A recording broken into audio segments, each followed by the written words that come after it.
Well, hello again, everyone. Kieran Freed here. And Isaac Delk over here, and ready to rock and roll with yet another edition of the 5-Star News. We sure are, Ike. And let's find out what's happening at our school this week in this week's edition of What's Up Heritage. Welcome back to What's Up Heritage. Now let's get on to your Tuesday announcements. Our Heritage football team will be at home this Friday against Southeast Whitfield for a football game, so be sure to come out and support your Generals. Also, the homecoming dance will be happening this Saturday, September 30th. It'll go from 7 to 11 p.m. Tickets are $10 per person, so come out if you can. And finally, the Homecoming Shopping Cart Parade will be happening this Friday at 2 p.m., which will include various things like candy, custom carts, and more. So let it be a lot of fun. Now let's get on to the weather with our weatherman, Brody Morrison. Thanks, Kieran. And now, let's get on to the weather. For Tuesday, we'll have partly cloudy skies with a high of 85 and a low of 64. For Wednesday, we'll have isolated thunderstorms with a high of 78 and a low of 61. And for Thursday, we'll have mostly sunny skies with a high of 81 and a low of 60. So get out and enjoy the nice warm weather this week. Now, let's get back to our anchors for more news. Thanks, guys, and on to the news now. And you might remember this cool story we told you about a few weeks ago on this show about an HHS student by the name of Emma Varnell. Oh, yeah, she was the student that found a ton of money up in Chattanooga at Warehouse Road Right. Yep, and she found it and returned it to security. Definitely a great show of character. What will happen next will be shocking. And we have myself, Devin Cannon, and Owen Bryant with the follow-up. So me and my friend were walking downtown and found about $3,000 or $4,000 on the ground. It belonged to Sylvia McCollum. She was living in Texas and came down here to visit her sister. I think she's moving down here now.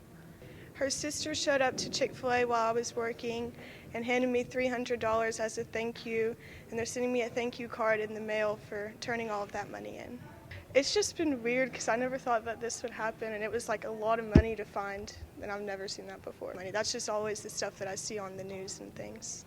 Obviously, it was a fantastic thing to do and an impressive show of character. We talk at Heritage about PBIS, and I don't know that it gets any better than that. We usually talk about PBIS around the school, but obviously Varnell did it out in the greater Chattanooga area. And let me tell you, most people, the vast majority of people, would not have had that kind of character. Character is what you do when nobody expects you to do anything or doesn't know what you're doing. She made an outstanding choice. Congrats, Emma, and enjoy that reward. Moving on now to some big news coming up for our sophomores. Yep, you guys will have the opportunity to take the PSAT in a few weeks. And this is definitely a great opportunity, Kieran. Sure is, and we talked to Destin Franks a little late last week to find out more of what you need to know about this test. Take it away, guys. So PSAT is a practice test for the real SAT, which is actually a college entrance exam. It gives you a great idea of how you will do on college entrance exams and gives you great practice. So all sophomores, you guys are automatically signed up to take it. The test is also open for freshmen and juniors. You guys have until Wednesday, September the 27th to sign up in the counseling office. The cost is $20. The PSAT is on October the 24th, and it will take place here at Heritage High School during the morning hours. The PSAT is a test to give you practice for taking a SAT, which is one of the major tests that allow you to get into colleges. Some colleges require SATs while others require ACTs. So when we do the PSAT, it is good practice for our students to get used to taking large standardized tests. We're going to actually take it in classrooms up here on the A Wing or the Cavazos Hall near my office. We'll be setting up classes according to the size of the class and how many kids can comfortably fit in there. And then to prepare, really just study, pay attention to your classes, try to look back over math and reading and or English, because that's the two subjects. Really, it's hard to prepare for this one, but if you have old notes, you might go back and read through some of that stuff or maybe do some practice stuff online. Good stuff right there. Moving on now to a quick preview of tomorrow's FBLA Market Day. It'll be the second market day of the fall semester 2, Kieran. And the first one was quite successful. What will be different tomorrow? Here's 5-Star News reporters Nolan Kaler and Ethan Booth with the report. All right, the FBLA Market Day, it's coming up. We've been hosting them this semester, the last Wednesday of the month. And basically what it is, it's where students can apply to sell a product that they're interested in. Like we may have somebody that's selling custom jewelry that they're making, or they may be selling logos, for instance, or we've had other people sell where they did video production. So the last market day was definitely a really good one. I wouldn't entirely know, I wasn't there for all of it, but I would definitely say that when it comes to this market day, I'm definitely gonna have to try to prove myself, showing you that video editing services are definitely gonna be really good. Various things that you could purchase. Usually it's cash, although sometimes they may have an app. So try to remember to bring cash to help support these young entrepreneurs. It's helping them learn about entrepreneurship and owning their own business, and working through all the things with that, with inventory and sales, with talking to people and keeping up with money, accounting. So it's a lot of good things that happen with it, and if you're interested in it, you can see me and get a form to apply for it. So for HHS Market Day, I do my logo or iconography services. I call Aqueduct Logos, and for around $5, you can get a logo from me. And what I have usually out on Market Day is different logos that I made in the past, showing my experience with Adobe Illustrator. Everyone needs to make sure to bring some money and go check out the vendors. And finally, to some news from our Health Doc classes yesterday.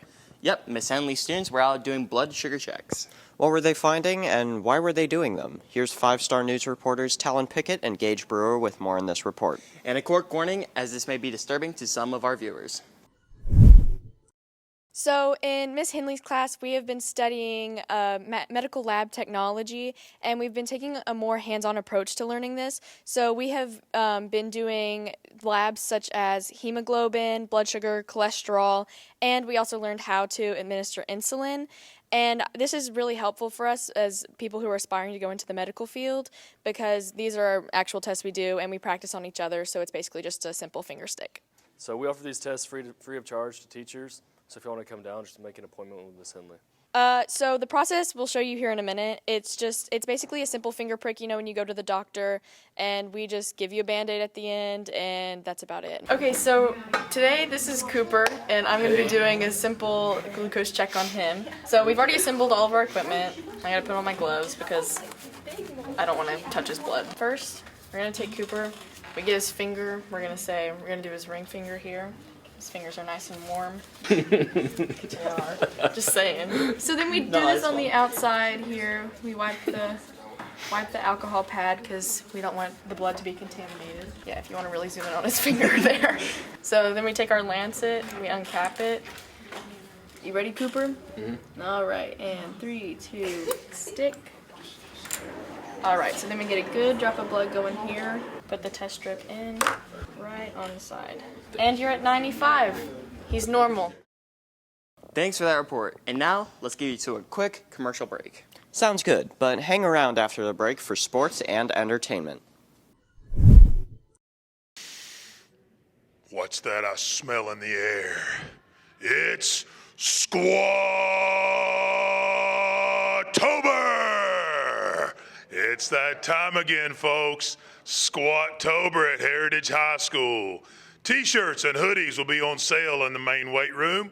T-shirts are $20 and hoodies are $35. If you guys are interested, come on by and see Coach Gibson.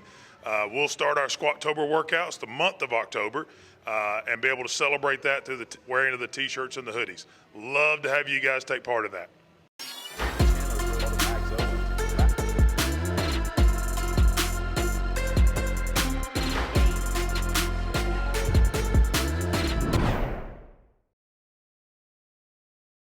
Here we are again, ladies and gentlemen, and Evan and Bryce for yet another Tuesday edition of 5-Star Sports. And Bryce, football leads us off again today. Yes, it does. And our Generals were up north last Friday night in Cleveland, Tennessee, taking on the #1 team in the state, the Bradley Bears. We sure were, and for a majority of the game, our Generals were in control. Could they hold on and pull off a major upset? Here's our very own JG, a.k.a. Coach Green, to look back at the game.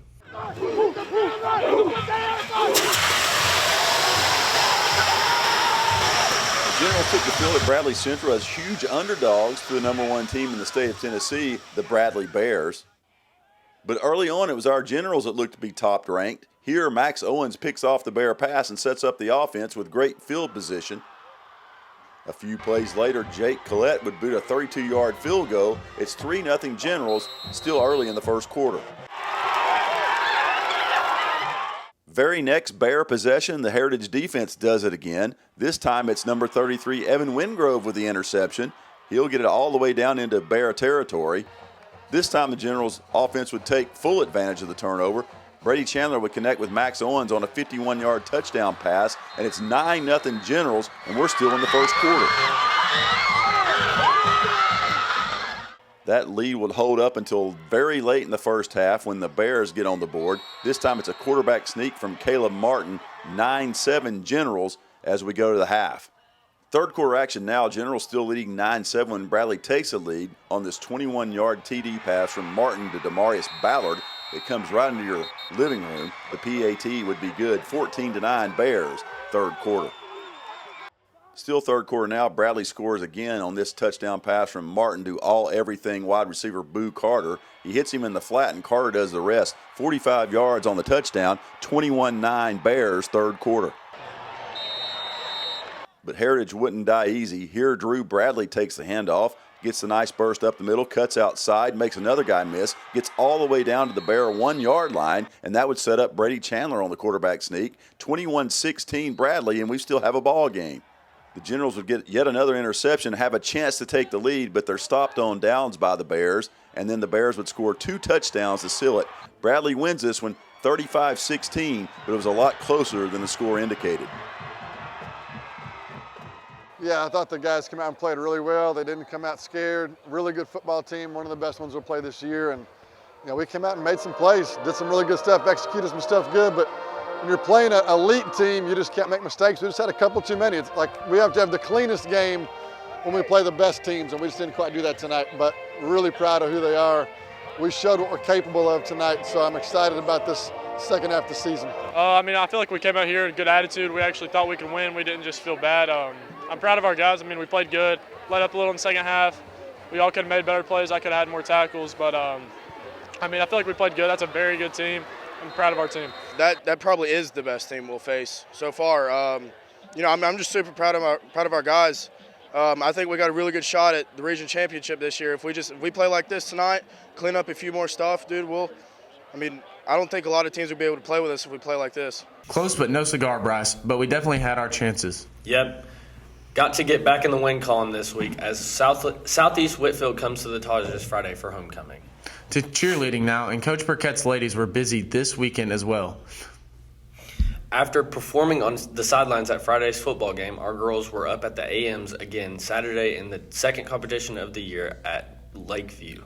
How'd they do? Here's 5-star sports reporter Skylar Grant and Logan Beasley with the details. So at the competition over the weekend, we really took the corrections that we were given from last week's competition and applied them well. We could have definitely worked on keeping our energy up and a more positive attitude, but I overall think that we did great, and I'm very proud of the team and our success over the weekend. It went really good. We worked really hard throughout the week to prepare, and I think that we did really well. My name is Emma Watson, and I'm a cheerleader at Heritage. And I would say that hard work is the reason that we won, but all we do is win because we're just so good. So, yeah. It felt really good. The competition wasn't too difficult, but I definitely think that it made us work harder to get 5 more points. I think that all of the girls on the team, we worked together and really encouraged each other, and I think that helped a lot. Congrats, ladies. Great job. And not to be outdone by cheer, our Legion of Generals band were on the competition trail this past weekend as well. Yep, they should have just spent the night in Cleveland after Friday's game because Mr. Wynn's guys and gals were right back at it again at Bradley on Saturday as well for their first competition of this year. And where our band goes, trophies usually follow. And that happened again this weekend. Here's 5-star sports reporters David Butler, Parker Scott, and Gabe Guffey with the details of yet another grand champion performance by the Legion of Generals.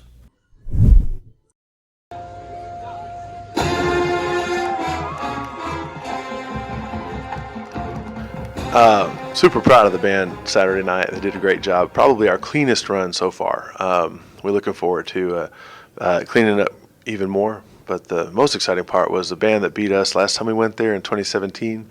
was second, and they had won that competition every year between 2017 and now. So it was fun to knock off a giant there and be first place. We did pretty good. It was a decent performance, I'd say, on everybody's part. The night before at Bradley Central, we may have been a little more on our A game, but it was good enough to win out the whole competition. We beat Walker Valley's 6-year streak, winning out that competition, so that felt pretty good. We had fantastic performances by the whole band, but Sofia Benavides and Anderson Sasada did a fantastic job kind of stepping out of their comfort zone into some dance moves and performance. In fact, Sofia got quite a few accolades from the judges on how well she performed her whole role. Riley Case and Ellery Johnson also did a fantastic job on their solo responsibilities. We've got some front-to-back alignment issues in our music where our tempos are shifting every once in a while, and we've got a few balance issues that we're going to have to solve. Drill-wise, we're actually doing a really nice job, but musically we've got a couple of things to work out before next Saturday. Definitely technique with the wrist, just general percussion things for sure, and moving faster, knowing what's going on too, but that's not all on us. Next competition is going to be tough. We're facing 24 bands, 7 in our class. We are not the largest band. We're not the second largest band. We've got a lot in front of us.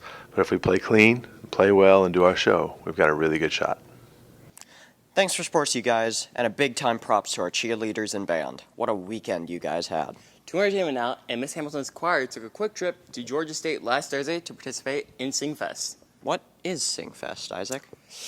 Not entirely sure, Kieran, but luckily for me, we have Gabe Parker, David, and Cole Den on the story to give you the report.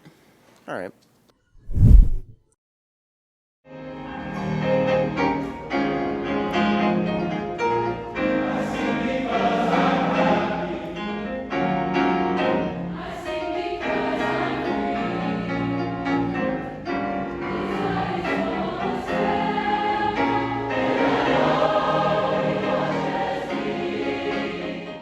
Wednesday of this week, Heritage High School took 30 students down to Atlanta to Georgia State University to participate in the Singfest. And that is a big mass choir. So there were 400 students from across the state of Georgia that came to work on 2 pieces of music and perform them together at the end of the day.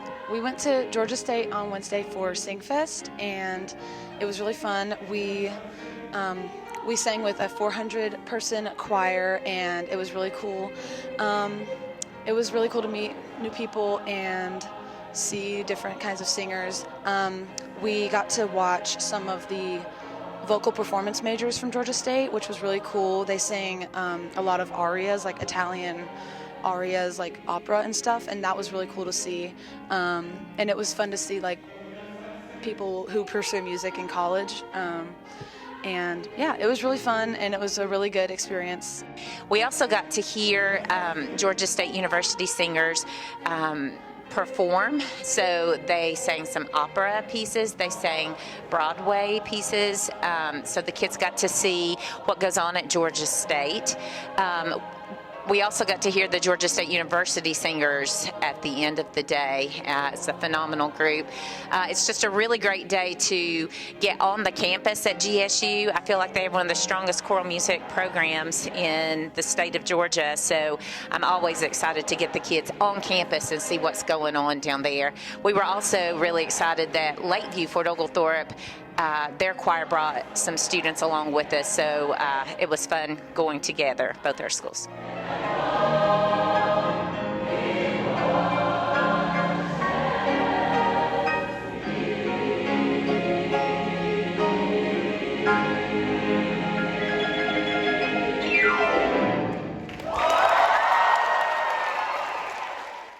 And finally, to our 5-star, no-star crew on this Tuesday. Last week, singing stole the show, and Max Owens in particular. Yep, what's on the tap this week?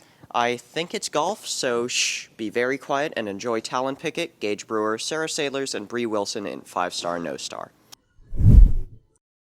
Welcome back, y'all. I'm Brianna Wilson. And I'm Sarah Sailors. And for the 5-star this week, we're gonna do golf. Woo! Let's go find our contestants. No. It's us, y'all. We're the special contestants of this week doing golf. Yeah, we're just too good, so let's just see how it goes. Let's go check it out. Let's go check it out.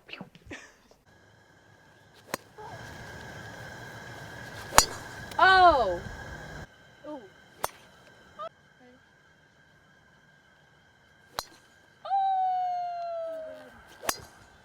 It's not gonna count.